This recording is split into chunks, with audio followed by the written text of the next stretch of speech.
So, welcome to Carving a New Path. My name is Andrea Hyland. I'm the founder of Heal My Voice and the host of this show. Well, this podcast is filled with stories and tools and resources to help you pause and reflect on the life you are living while opening to new possibilities. Most of us were raised in a society that encourages productivity and do. And it isn't until a life circumstance, like a job layoff or an illness or the birth or death of a loved one, something that disrupts your daily routine, that you slow down to pause and reflect on your life. Well, in the stillness of slowing down, you have an opportunity to carve a new path. And 2020 has created a global disruption with COVID-19 and the spotlight on racial injustice, which is calling us to pause and reflect, make changes, and heal. So today's show is called Your Opinion Matters, Speak Up with Kathryn Yarborough. And before Kathryn and I begin our conversation, I want to read a short bio to you. She is the creator of the Manifesting Clients Academy, an inspirational speaker, and the author of the soon-to-be published book, The Unstoppable On-Purpose Solopreneur's Handbook. Kathryn teaches heart-based, on-purpose solopreneurs how to unleash their light on Facebook, manifest clients, and grow a business they love. So, welcome, Kathryn. Hi, Andrea. So I want to say that Kathryn, I've known Kathryn, I would say that I've known you since 2007 through On Purpose Woman. And you probably didn't know me at that point because I was coming into an environment you had been in for a few years. But I remember very consciously noticing you, watching you, learning from you. And I appreciate all that we've learned from each other over the years since then. But I just wanted to say to the listeners that I was really watching Kathryn in the last few months. Actually, I stalk her regularly on Oh, get media. out of here. You're hilarious. I sent her this note about why I wanted to talk about why she decided to start speaking out more about the things that she believes in. And that you posted it at one point. I went back trying to find when it was, but I would say it was probably a couple of months ago, sometime in the summer. And the thing that really struck me about it was how that decision to start speaking out about things that you believe may also create a disruption in clients and followers who do not feel the same way. And before I have you share something, I had like a flashback right before we got on today about, oh yeah, November 2010, we were doing Living on the Edge radio show. And twice a month we would come on, we'd talk about our lives. And what we felt was, you can speak for yourself around that, but I remember it as things were kind of falling apart in our lives, like shifting. And we noticed it with our clients. And we decided, you know what, we're just going to talk about what does it mean to live on the edge? And what does it mean to, so you and I have this history. And then a year later, we evolved the show to Co-Creating with the Universe. And then at some point, we both went on and co-created out in the world with the universe, but not with each other. So I wanted to just open up a window here for you to just talk about what is it to speak up, and what was the turning point for you that came a few months ago? So, one of the things that I realized in the past year was that I was holding myself back. And I could feel it, especially on Facebook. I could feel that I held myself back. And I think that through a few meetings that I attended, most likely on purpose woman community meetings with different speakers talking about different things, I had the inspiration to make myself uncomfortable. And because I knew if I started to speak about things that I knew that other people didn't agree with, that I could get some possibly get some flack. And I've never gotten flack. I'm not a person who attracts flack, who hits people who says, what are you crazy for saying that? Or I feel this way, blah, blah, blah, whatever. I've kept the peace on Facebook. And I don't even think of myself as a person who keeps the peace. Like I don't think that, like, I don't feel like that's my natural personality type. If you see me in person, I speak up, I speak out, I speak. I'm comfortable with that at this stage in my life. And so it was intriguing to me to become aware of how much I still held myself back on Facebook, and how it felt like as a result, I wasn't being the fullest expression of myself. I I felt held back. Mhm.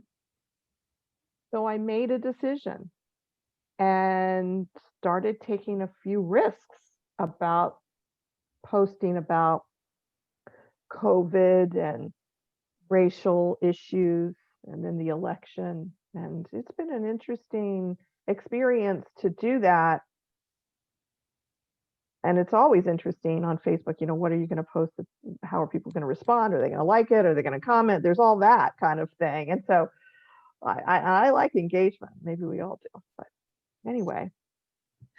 Well, and I feel like over the years, although when I look back to us talking on the radio 10 years ago, and we would come on 15 minutes early, and we would just give each other a little snippet of what we thought, like what was happening in our lives that day, and then go with it. And sometimes you take the lead on the conversation, and sometimes I'd take the lead. But I've been wondering if in this speaking up now, if even then we were not willing to talk about everything, Mhm. and how that's been part of the evolution. And I mean, I know I went through it when with Heal My Voice, we decided to do a book called Sensual Voices. And Mhm. I knew that we would be talking about sexuality. And although even on the radio show, you and I talked about the body and sexuality and stuff. And I went through a kind of a crazy Kundalini experience that I shared with everyone. What is all this sensation in my body? And, and all that. But it felt like putting that on Heal My Voice, that I might ruin the reputation. I can remember just going through the feelings of, if we talk, okay, we've been talking about fearless, we've been talking about grief, we've been talking about, I mean, people talked about money, it's like we kind of broke through these topics. We hadn't talked about politics, because politics was like, I mean, now I feel like that definitely the door has been opened for all kinds of conversations. But that I remember significantly really reflecting on, will I ruin all the work we've done up until now Mhm. by coming out and women writing stories about sexuality? That felt like the taboo, and that was 2016, I think.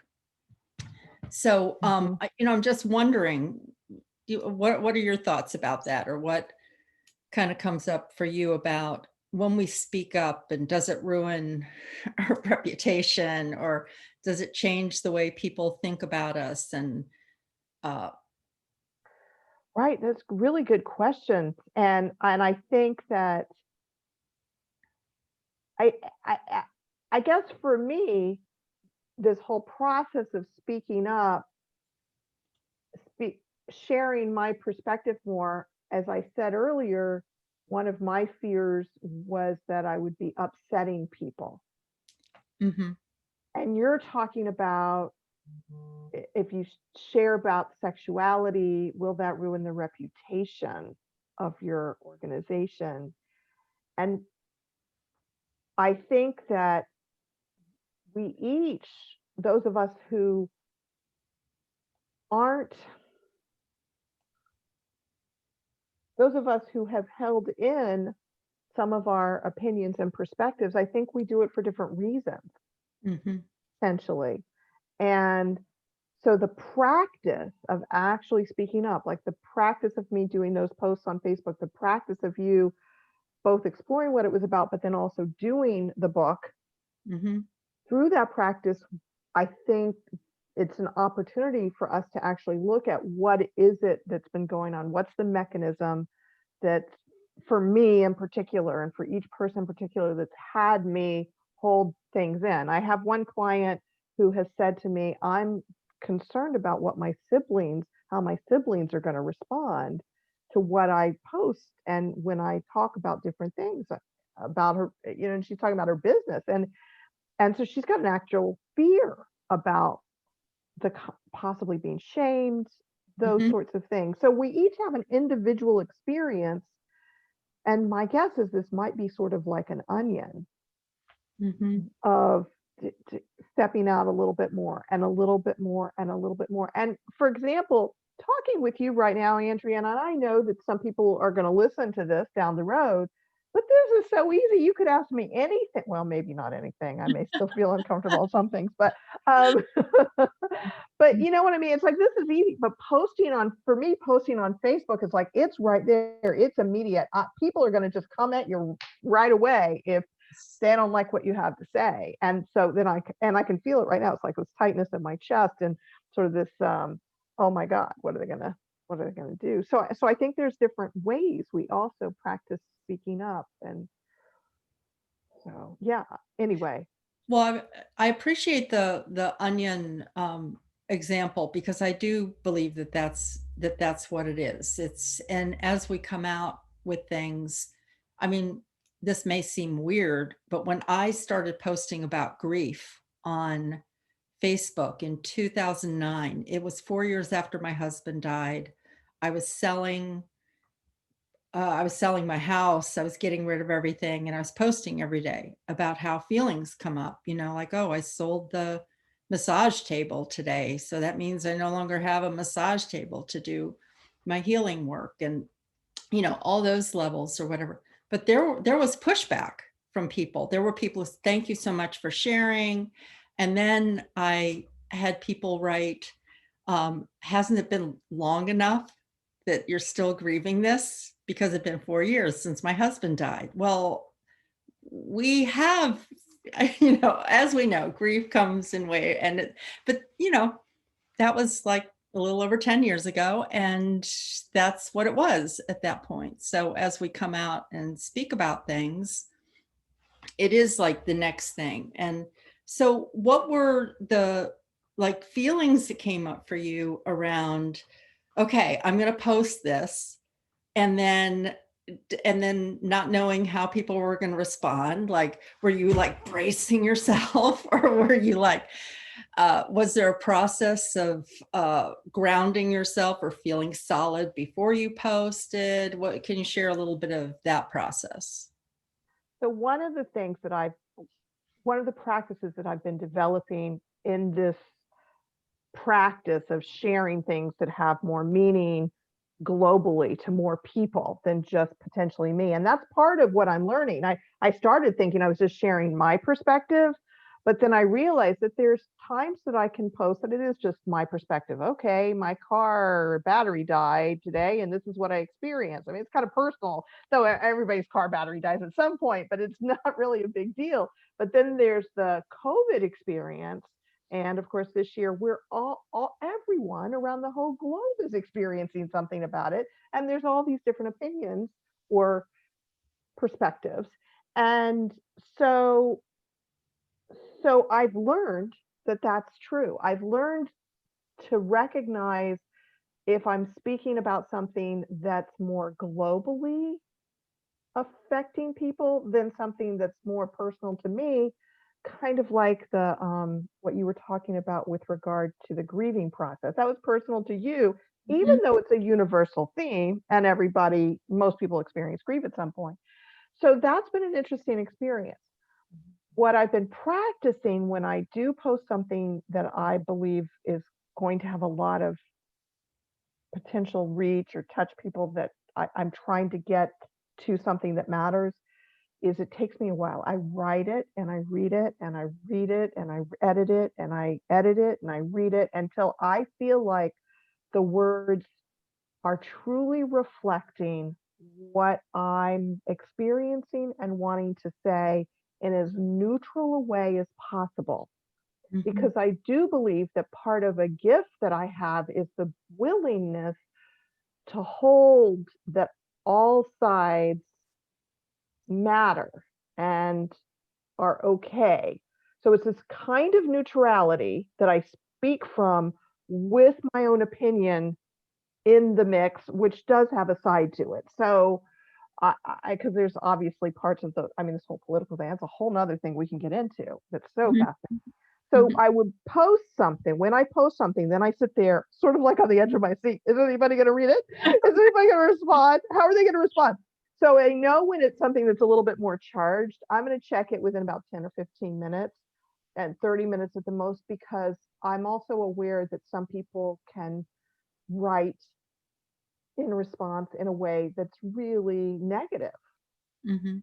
At first, this was interesting for me, Andrea. At first, I got, I remember getting a message from Saudi, and she said, "You know, you have a reach, you have a following. You need to be using that following, Mhm. and it's kind of like be more proactive with what you're saying." Because what I would do is I would just write this thing and then see all these responses, and then these people would start attacking each other, not just me, but each other.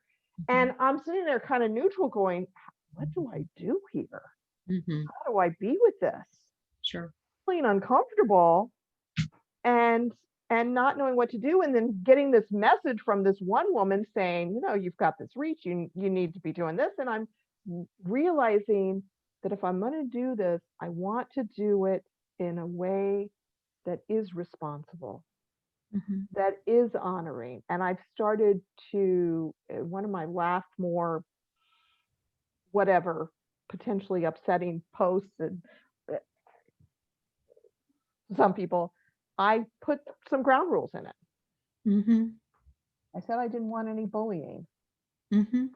Any bullying will be deleted. Because the post before that, I had to do it like after it had been gotten all kinds of comments after a few hours. I said I'm deleting any bullying comments here, because people think they can just say anything to anybody, and it's not okay to me for people to attack other people. It's not okay. And I'm clear about that. I don't have a problem. Delete. Mhm. Mhm. Share Well, your opinion. Your opinion's welcome, but not bullying of other people. Okay. right. It sounded like from what you were saying earlier also is that uncomfortable conversations is part of you post anything and there can be people can see it differently. It can be uncomfortable or whatever, but that's different than attacking. Mhm, That's different than shaming mhm, people. And that's where I really think that I don't believe that we're at a place where we're all going to be all kumbaya together all the time. I think that there is a it is a time of challenging the way we think and feeling uncomfortable and taking responsibility for that, and that it's going to have conversations. I mean, I remember I first started posting politically for the first time in 2016. I decided to stand up for Hillary Clinton, that I wasn't going to support her behind curtains. I was going to stand up. And so that was kind of the first experience of the attacking and all that was coming up.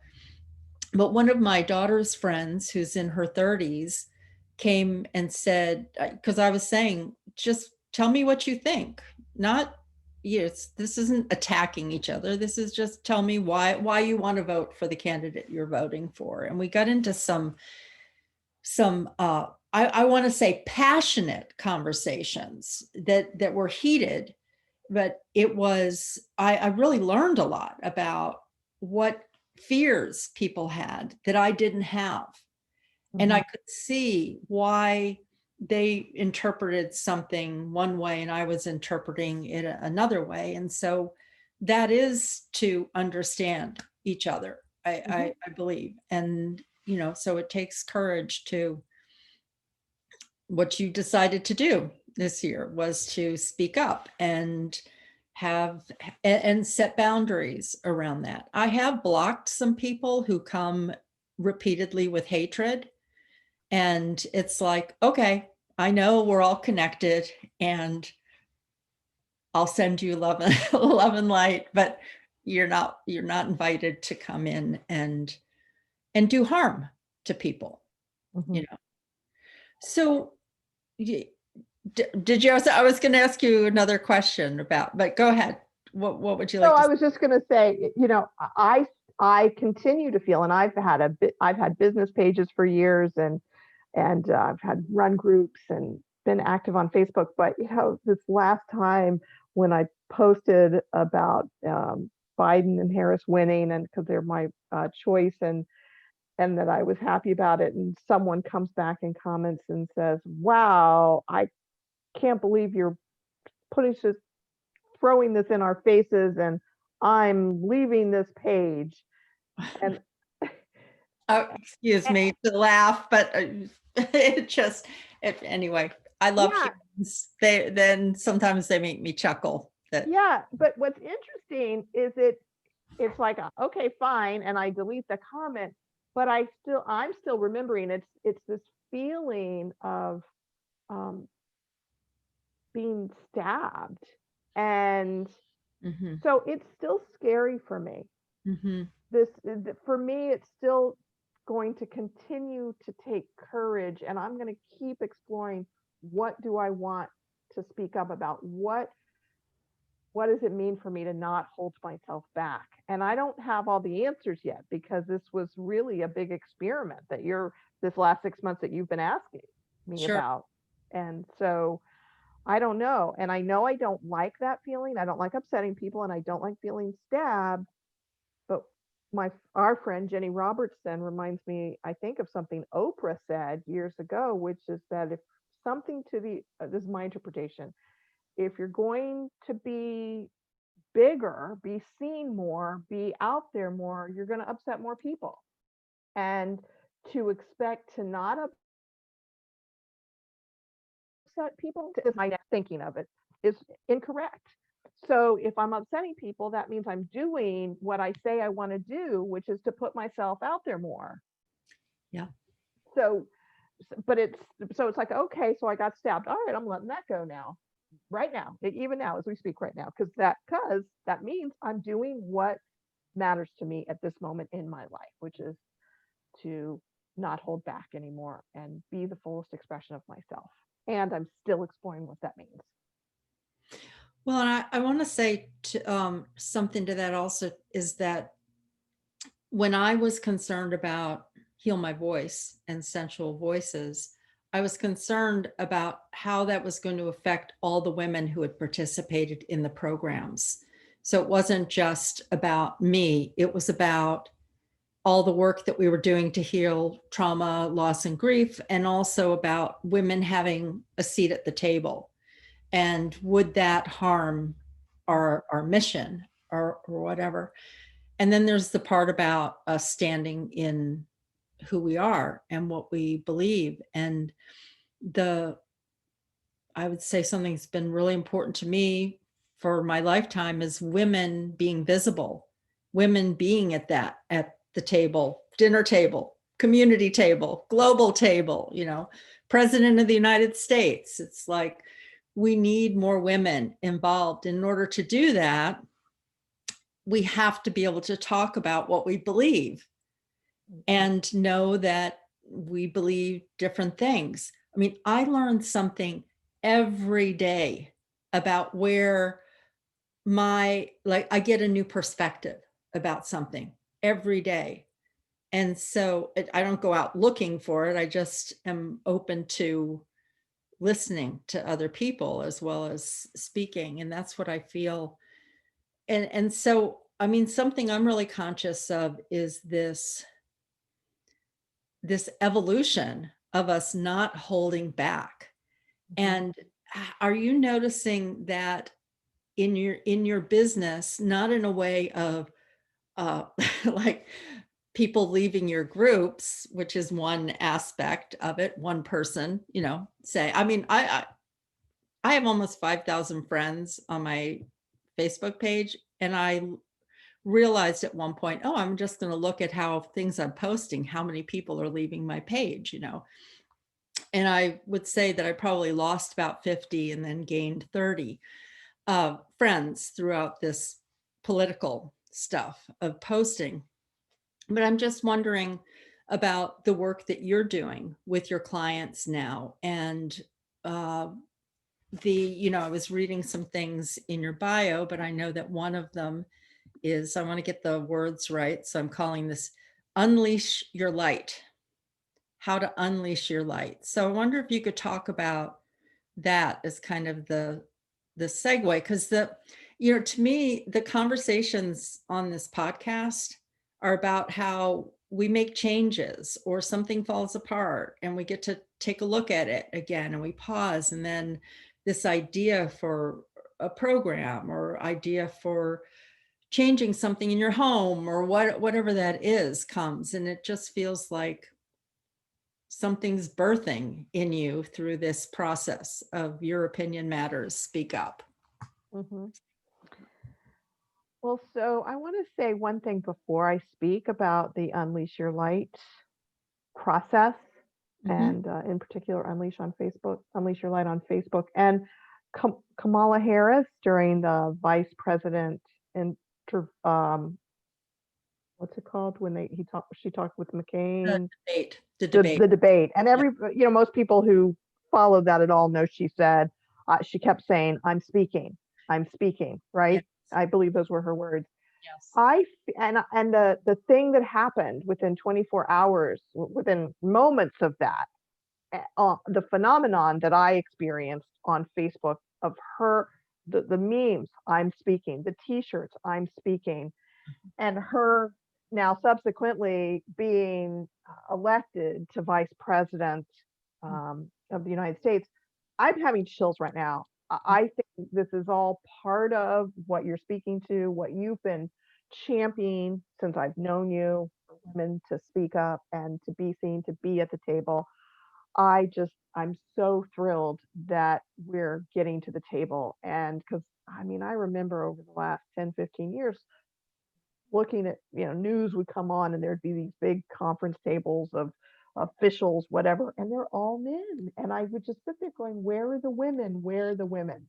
So I'm Mhm. so glad that we're stepping up. I really appreciate Kamala Harris and her role, and Joe Biden in choosing her as his running mate, and her words, I'm speaking, because there's just such power in that practice.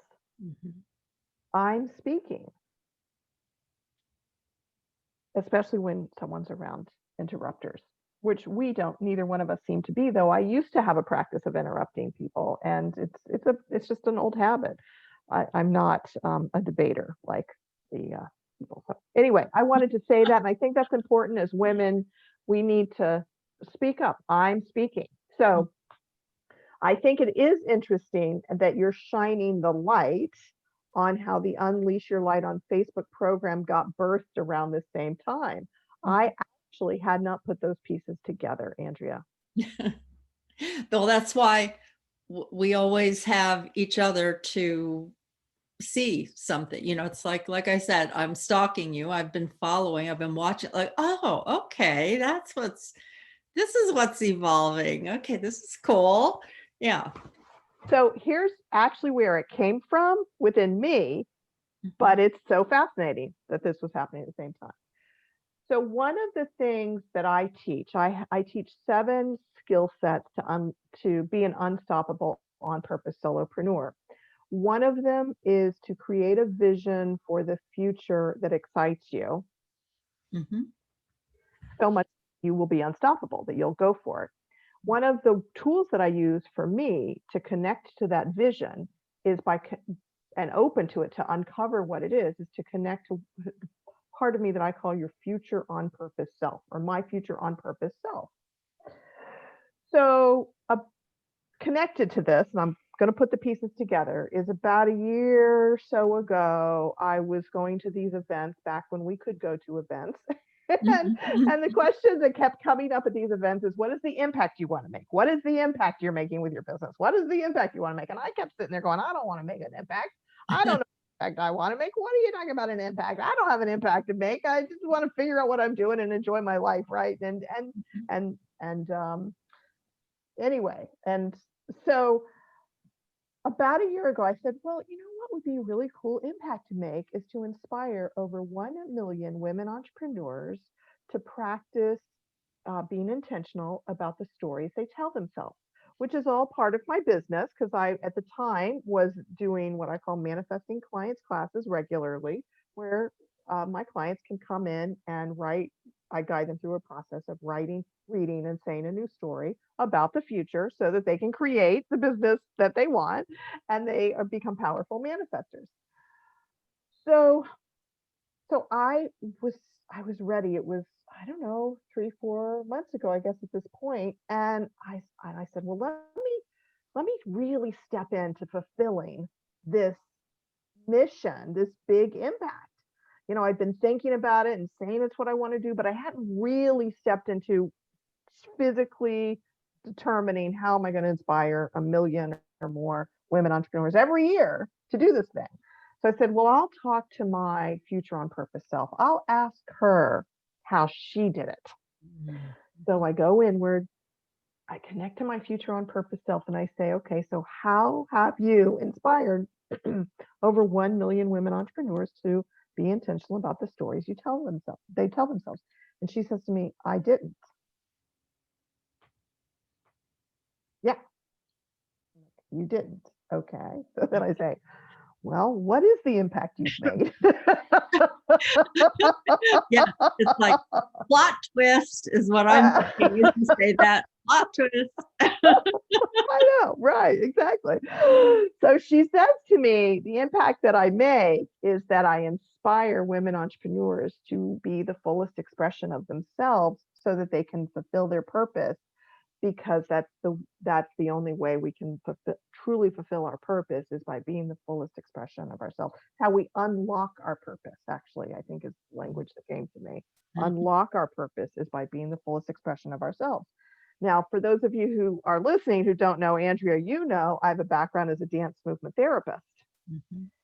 And part of being the fullest expression of ourselves, which I have recognized as something I really care about, both for myself, which you've heard me speak to that with this whole thing of how I've been holding myself back. I want to be the fullest expression of myself, Yes. but it includes, as I've explored it in what does that mean in terms of what I want to teach people, it includes integrating our body, our heart and emotions with what we know in our head, with our energy and our spirituality, and having all of that be what comes out when we're speaking, when we're communicating, when we're engaging with other people, and when we're being the fullest expression of ourselves. There's something really true that comes through and it lands in people. Yeah. And so I'm like, okay, so I'm not doing this, I'm going to do this other thing. And around that time, I was going, well, COVID's not going away anytime soon, and social distancing isn't going away anytime soon. Dr. Fauci said it may be until late 2021, though I recently did hear possibly spring of 2021 that we may all have some immunity. Mhm. But we'll see how the unfolding happens. But I'm thinking, okay, well, I need to network and do my marketing on Facebook. And my clients probably want to do that too. So I'm putting these pieces together. And then this concept of unleashing your light on Facebook was born. because it combines being the fullest expression of yourself Mhm. in a particular way on Facebook, in the sense, and by particular, I mean by focusing on Facebook so that you can attract clients. And really, it's the program I think is excellent. I'm doing it for the first time and have participants in it and plan to do it again in February, starting in February. And it's fascinating. I'm intrigued by it. Fascinating. So I'm just checking as we're talking, because I know that that on the show page here that I have all these different links that I've posted. And so where would would it be the best to go to your website to find out about the program in February? Or So I'm gonna, what I'm posting everything so people can go to the business pages and groups, but help to guide us around So what this. I would, yeah, what I would say for folks who are interested in that, go and get on my Moving Sidewalk Movement Facebook group Okay. and join that group, start participating, definitely make it something that you check in regularly with, because that's where you'll find out. You can also go to my website and sign up for my e-list. Just go to, there's a free course you can get right on the homepage. So that's a way to stay connected as well, whichever works better for you. And I won't be opening the doors to the program for a while, but I will be doing some free things in December and January, and some things that will be promoting it. So if you hook in and connect with me, that's probably the best thing to do. Kathryn, I want to say, do you know the vision I had when you talked about the 1 million women? No. Was that the work that you're doing ripples out. And when you speak about this program, the shining, the energy that comes forth is that it ripples out to 1 million women and every year, and that you may not ever see all 1 million women, but to know that that's the energy that you're putting out. That's you using your voice and not holding back, you being at this highest potential. Or wait a minute, those are my words. You have another word for it. What is it? Being the fullest expression of yourself. Fullest expression of yourself. That is what creates. That is the movement. Mm-hmm. Mm-hmm. So Beautiful. I Mm-hmm. just wanted to say that I always felt the 1 million. I just felt like you wouldn't see it. Mm-hmm. You'll feel the effect if you can realize that Mm-hmm. the women who are around you, who you can see, they are Right. They're yeah. sharing, and yeah, and it's so interesting. I just saw someone copied a post that I did in a group just in the last 24 hours. She copied it. She didn't share it as if it was mine. She shared as if it was her words. It was a question about the future. And I had the best feeling about it. Like, I don't feel like, oh, she stole my words and she didn't credit that this came from me. Because Sure. I mean, I could have had that reaction. But I have that happen, and my clients tell me they do the new story process with their clients. I mean, the things that I share, it is being rippled out. And so thank you for mirroring that back, speaking it, because when someone does that, and in this situation, it helps me to know it better. And the more I know it, the more I can be more conscious of, yeah, you're right. I'm going to affect the people I affect, and this is going to just do what it does as it ripples out into the world. Cool. Well, I have loved this conversation with you. Is there anything you want to say that to kind of wrap up our time together? God, we need to talk more often, Yeah. Andrea. That's what. Yeah, it's good. Good energy. Mm-hmm. Well, I love your connections over coffee, the monthly, twice a month that you do that one on your own. Connections through conversation, through the On Connections Purpose through Woman. conversations. Thank you. Thanks for, like, I'm tuning into the energy, just the words. And I know that this month, the two conversations were about gratitude, and I came to one of those and felt the connection and filled up. And so thanks for holding the space for that also. And so I encourage the listeners to go click on all the links that I've put down here and check out what Kathryn is doing and find the resonance for you with your own voice. Thank you, my friend. Thanks for being here. And I will talk with you soon. Okay, All bye. right. Bye-bye. Thanks to everyone who came to listen. Bye-bye now.